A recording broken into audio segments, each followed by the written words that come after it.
The events that bring us together, binding the past to the present and predicting the future. They are a basic part of every society that has ever existed. We celebrate our contacts with the heavens, with the earth and the sea, with our families, our nations, our religions, the rituals of the table. And most important, these events can connect us to our true feelings. They are the gatherings and celebrations that mark the passages of our lives.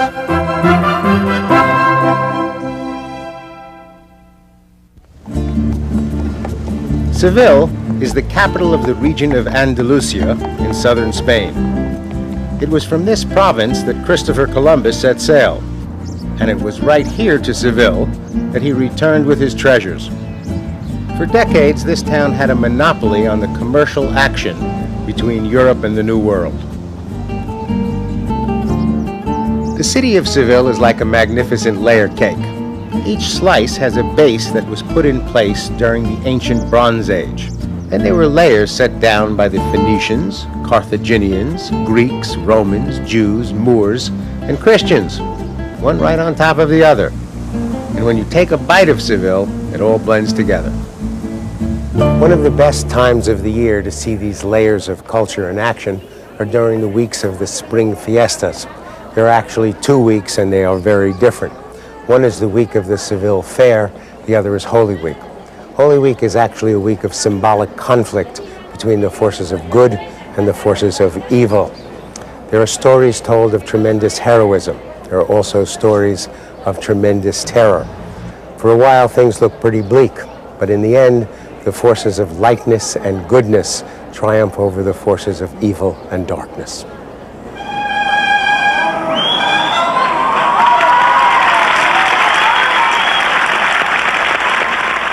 During the 1300s, the people of Seville began to group themselves into brotherhoods. Each brotherhood agreed to produce an image from the Passion of Christ or a sorrowing virgin, and to venerate that image throughout the year. Today, a brotherhood might have up to 3,000 members and include both men and women. The most important acts of veneration each year are the 55 processions, one for each brotherhood. They take place during Holy Week. Each brotherhood owns from 1 to 3 floats with scenes showing Christ's Passion or the Weeping Virgin. All the statues are very realistic and must be approved by the general public. If the people don't like the new image, it's removed, no matter how expensive it was to build.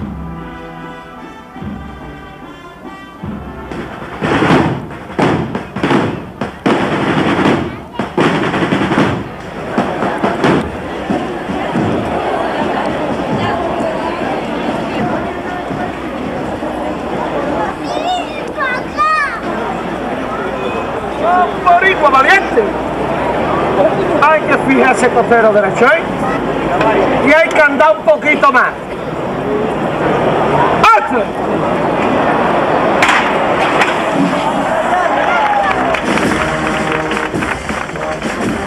Each float weighs between 2 and 3 tons and is carried through the streets of Seville by groups of young men. For years, the floats were carried by professional stevedores. Eventually, however, their fees became too expensive for the brotherhoods. People thought that carrying the floats through Seville would come to an end. But the young men of each brotherhood came together to do the job, and the general opinion is that the young men do an even better job than the stevedores did. And there's an art to carrying the floats. The trick is to make them swing and sway so the figures seem alive and moving. As the Passion of Christ is played out along the streets of the city, Seville becomes Jerusalem. It's an ancient technique for a festival. The town where the festival is going on is turned into the town where the original events took place. The members who actually walk in the procession wear long robes in the colors of the Brotherhood. The pointed headgear, which looks rather terrifying, was originally designed to hide the identity of the person inside. That gave them a chance to withdraw into themselves. There's a theory that being disguised in this costume gave men the opportunity to act in a very religious way, which was not an easy thing to do. This is a culture that has often seen religious behavior in public as not macho. Under the hood, their emotions remain private. There are people who are wearing the robes of the society but have taken the cones out of their hood. They want the hood to hang down so they look more humble. These are people doing penance. The visual symbol is like that of the cock that has become crestfallen and is therefore no longer cocky. The floats that pass through the streets of Seville express suffering and pain in two different forms. There are the images of Christ, images of pain in action, and there are the images of the weeping Madonnas, images of the pain of looking on, knowing that you are helpless to prevent the suffering of someone that you love. This can be a very emotional experience for the crowd. There are moments of sympathy, sorrow, and gratitude. And at the most intense points, a sense of almost direct contact with the love of Christ. There is also a great appreciation for the floats, the decorations, and the music.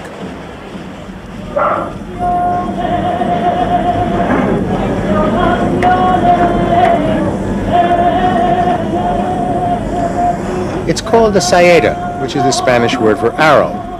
In this case, it's an arrow of emotion, of passion, of sentiment. And it passes between one of the statues being carried through the streets and one of the people watching the procession. The viewer has been overwhelmed with feeling, and she expresses herself by singing the story of her love and her sadness. Writing and singing saetas is an art form. They're one of the truly climactic moments in the whole celebration, but they are also very personal moments, and usually it is only the singer who knows when and where a saeta will take place. And sometimes the singer only finds out because he or she is suddenly singing. The processions go on all day and all night for 7 days.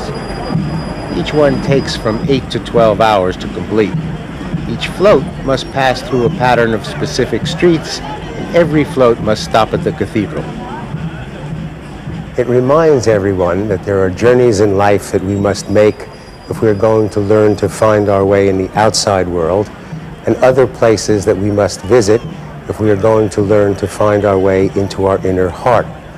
Holy Week concludes with a final procession that ends up at midnight. The cathedral bells start to ring. Easter has begun. Light and life have triumphed over death and darkness. Shortly after Holy Week ends, Seville turns to Fair Week. This is a celebration of life, of the sensuous aspects of existence. It started hundreds of years ago as a cattle market, and some of its rituals are designed to show the superiority of humans over animals. There's a celebration of the way horses increase human power by raising us up and lending us their strength. Bullfights take place to illustrate a man's skill and daring in the face of extraordinary animals. The fair has always been involved with sort of a balancing act with Holy Week. Holy Week is religious, the fair is secular. Holy Week takes over the streets of the city for its festival. The fair moves outside of the city and sets up a pretend Seville. Each year, an enormous newly designed entrance gate is made for the fair. The actual design of the doorway is of considerable interest to the people of Seville, and its presentation and opening a major public event. One of the strategies of a festival is to produce elaborate architecture and then tear it down as soon as the event is over.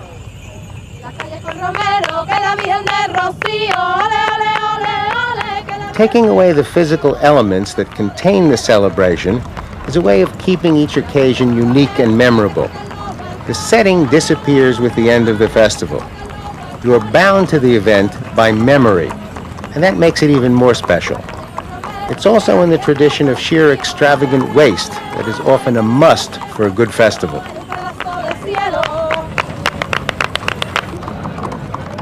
On each of the 6 days of the fair, there is a parade along the main street. Men in leather pants, boots, and stiff-brimmed hats ride along on horses. It is considered extremely chic to have a woman sitting side-saddle behind the man. No unisex imagery here. This is a clear gender differentiating picture. It is meant to be sexy.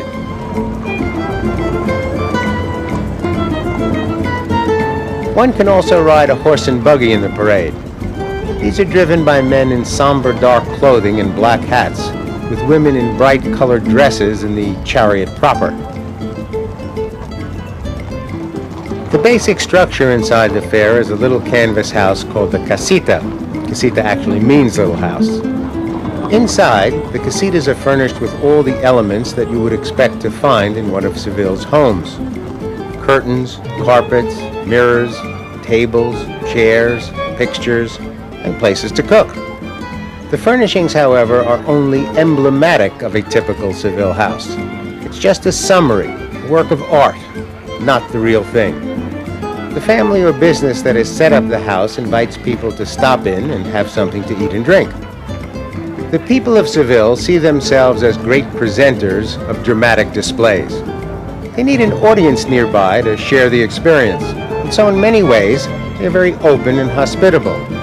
But Seville has had a long history of invasion by foreign powers, and so the individual family of Seville has become somewhat closed, except for the immediate membership.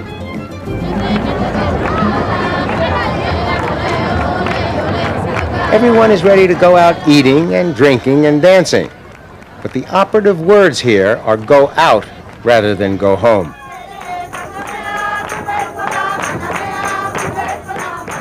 It's a special occasion when an old and prominent Seville family entertains at home. The pretend houses at the fair give everyone a week to make believe that they are going to each other's homes.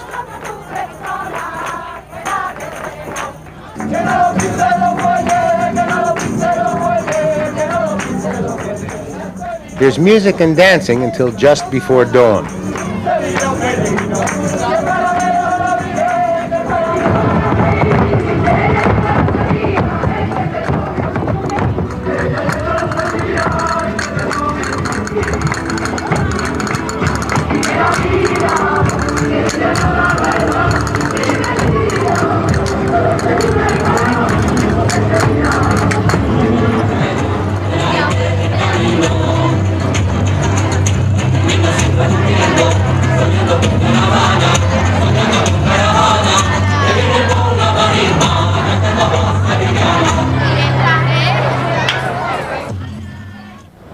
Then everyone finds a soft spot and sleeps for 3 hours, at which time the fair begins again.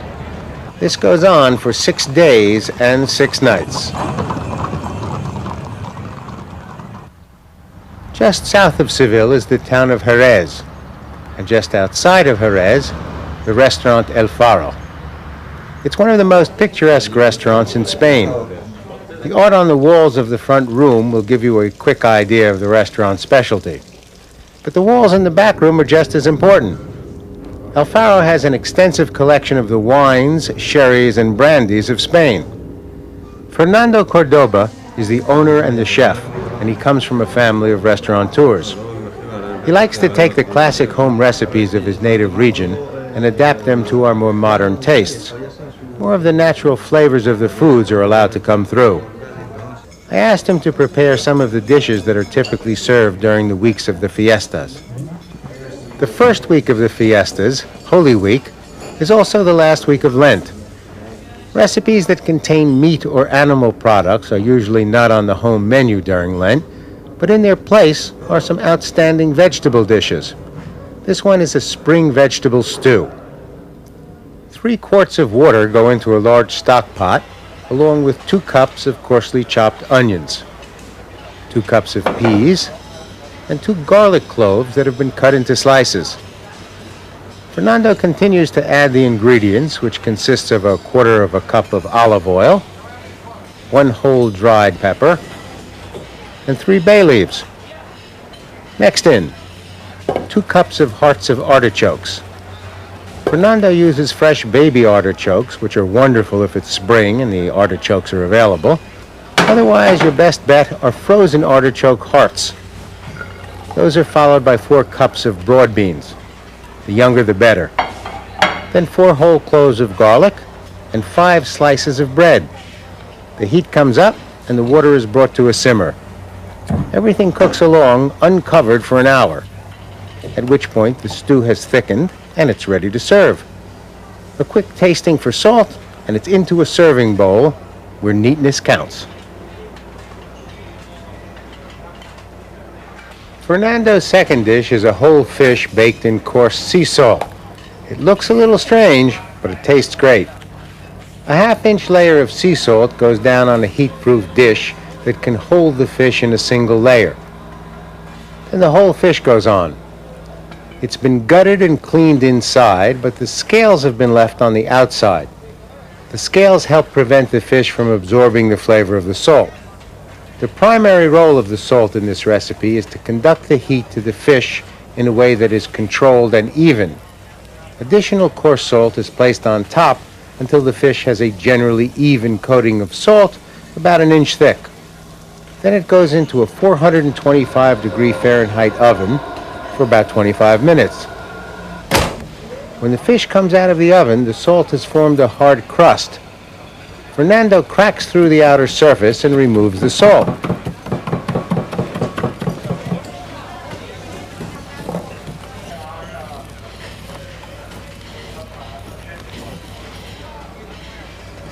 Then he peels back the fish skin and serves the top fillet. The bones are gently removed, the head and tail taken off, and the other fillet is placed onto the serving dish. It's served with a light sprinkling of olive oil and some lemon juice. It's quite amazing. There's virtually no taste of salt in the fish. The salt acts like a pot, and that's it.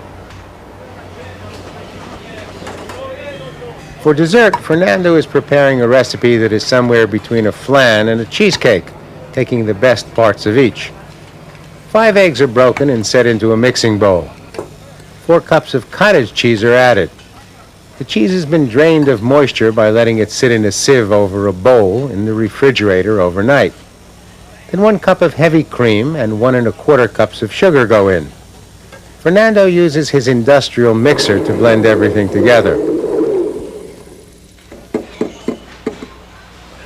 The mixture is then poured into a glass loaf pan that has been set into a second pan with enough water in it to go halfway up the outside of the glass pan. All that goes into a 325-degree oven for 20 minutes. While the cheese mixture is baking in the water bath, Fernando makes a sauce. A half cup of honey and 2 cups of orange juice are heated together in a sauté pan until the mixture comes to a boil. Then it's allowed to boil until it thickens into a sauce. That takes about 10 minutes. When the cake is ready, it's turned out onto a plate. 2 slices are cut and set onto a serving dish. A few tablespoons of the sauce are drizzled on top. A little fresh mint, and it's ready to go. The sweet return of dairy products after Lent. Many of the most unusual pastries in Spain are made in the convents of closed religious orders. The recipes are transmitted by word of mouth. They are closely guarded secrets. Perhaps the most famous place to buy this type of pastry is the convent of San Leandro in Seville. There's a list of what's available on the wall and a revolving door.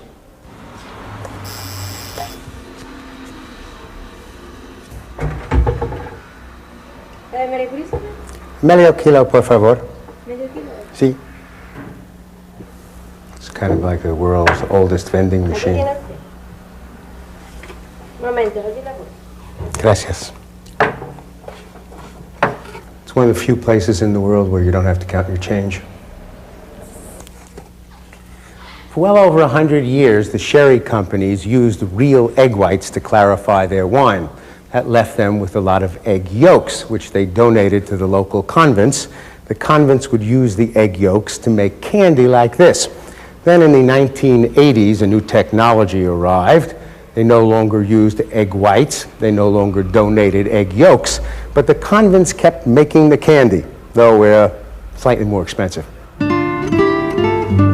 Over 2,000 years ago, the Greeks were shipping wine out of southern Spain, and the region is still a wine-producing area. But the most unique drink to come out of this part of the world is not just wine. It's wine that has been fortified to become sherry. The world's largest producer of sherry is a company called González Baez. They are the producers of Tio Pepe, the world's most popular sherry. Tio means uncle, and it's made in the town of Jerez de la Frontera, just down the road from Seville. The soil is filled with the fossilized shells of the marine life that lived in the sea that once covered these hills. The shells keep the soil rich in limestone, which is good for the winemaker because it helps hold moisture in this hot, sunny climate. On a day of the winemaker's choosing, the grapes are picked and crushed. As soon as the grapes are crushed, a process called fermentation begins. It's actually kind of easy to understand. On the outside of the grape, there is a natural yeast. When the grape is crushed, the yeast comes in contact with the grape juice. The juice contains sugar, which is the favorite food of the yeast. It turns the sugar into carbon dioxide gas, which just floats off in the air, and alcohol. What you have left is alcohol and grape juice, which in its most basic form is wine. The cellar master selects the best of the winemaker's work and determines which sherry shall be made from which wine. Sherries are usually not wines made from the harvest of a single year. They are a blending together of sherries from different years. During the fermentation of a wine that is destined to become a fino or an amontillado, a flour-like yeast forms spontaneously on the top surface of the wine. It's called the flor and has a yeasty bread-like aroma that it gives to the wine. And as far as we know, this flor forms only in the area around Jerez. The aging of the wine takes place with a method that is used only in the making of sherry. It's called the Solera system. The wine barrels are held in rows, one on top of the other. The newest wine from this year's vintage goes into the cask on the top. When the producer is ready to bottle the sherry, a portion is drawn off from the bottom. The portion that was drawn off is then replaced with wine from the barrel just above. And that's repeated until all the barrels have been refilled from the row above except for the row on top.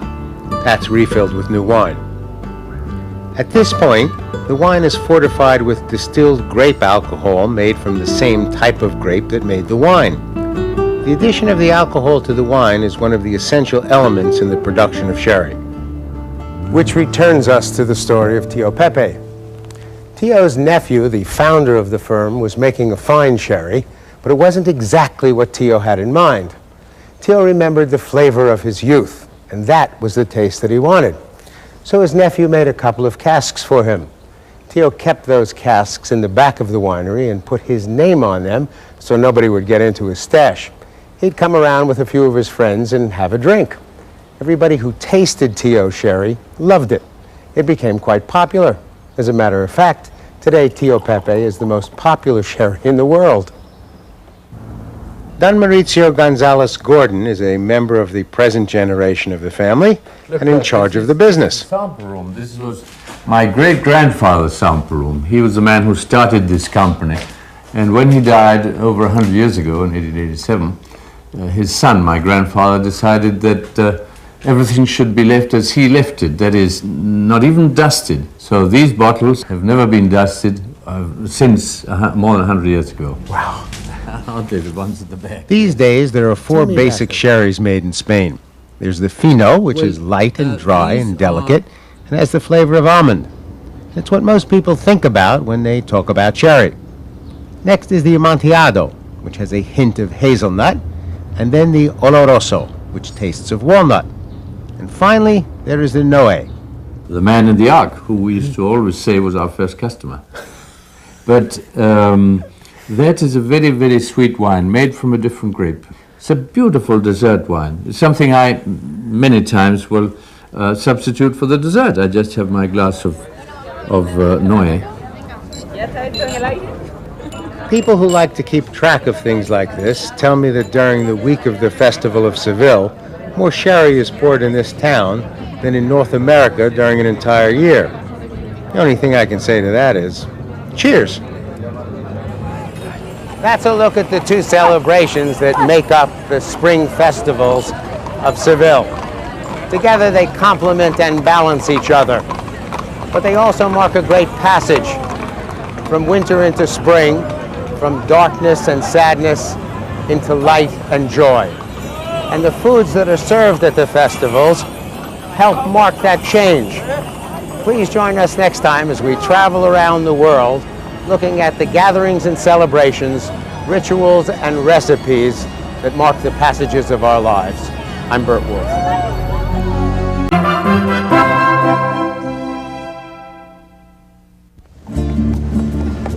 Seville is the capital of the region of Andalusia in southern Spain.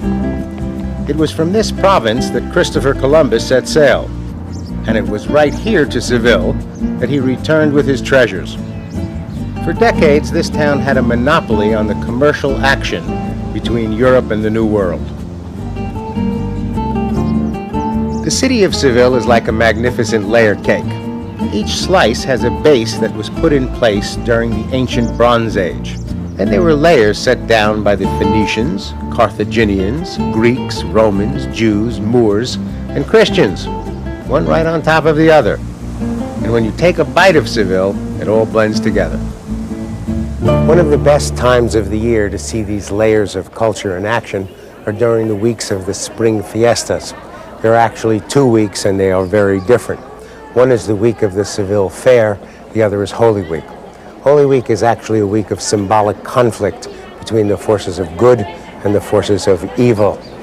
There are stories told of tremendous heroism. There are also stories of tremendous terror.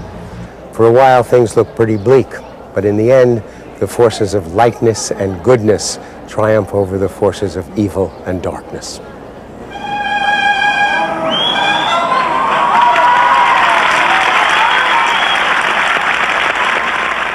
During the 1300s, the people of Seville began to group themselves into brotherhoods. Each brotherhood agreed to produce an image from the Passion of Christ or a sorrowing virgin, and to venerate that image throughout the year. Today, a brotherhood might have up to 3,000 members and include both men and women. The most important acts of veneration each year are the 55 processions, one for each brotherhood. They take place during Holy Week. Each brotherhood owns from 1 to 3 floats with scenes showing Christ's Passion or the Weeping Virgin. All the statues are very realistic and must be approved by the general public. If the people don't like the new image, it's removed, no matter how expensive it was to build.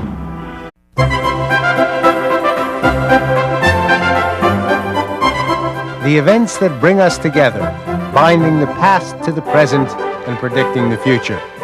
They are a basic part of every society that has ever existed. We celebrate our contacts with the heavens, with the earth and the sea, with our families, our nations, our religions, the rituals of the table. And most important, these events can connect us to our true feelings. They are the gatherings and celebrations that mark the passages of our lives.